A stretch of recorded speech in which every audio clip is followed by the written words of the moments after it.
আব্বু, দেখো আম্মুর কত কষ্ট হচ্ছে একা সংসার সামলাইতে। হ্যাঁ, সেটা তো দেখি। তোমার মনে হয় না আম্মুর হেল্প করার জন্য একজন দরকার, যে আম্মুর খেয়াল রাখবে, ওনাকে হেল্প করবে, তোমার সেবা করবে? হ্যাঁ, আমিও তাই ভাবছিলাম, আসলে একজনকে দরকার। সত্যি আব্বু, তুমি চাও নতুন মেম্বার আসুক? হ্যাঁ, তোর খেয়াল রাখা, আমার সেবা করা, আর তোর আম্মুকে সাহায্য করার জন্য আরেকজন লাগে। ও, তোমরা আমার এত কেয়ার করো, আমিও একই জিনিস ভাবছিলাম। তাহলে তো ভালোই, তোমার অনুমতিটাও পেয়ে গেলাম। তাহলে তোমাদের দুইজনের কোনো আপত্তি নেই? আমি আরো ভয় পাচ্ছিলাম তোমরা মানবা কি মানবা না। আরে না মানার কি আছে, আমি তো কতদিন ধরে চাচ্ছি একটা কাজের বুয়া আনতে। কাজের বুয়া?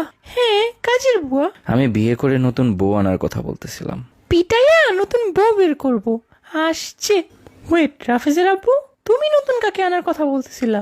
আহ, তুমি কি আরেকটা বউ আনার কথা ভাবতেছিলা? কই না তো। রাফেজ, আমার বটিটা নিয়ে আয় তো।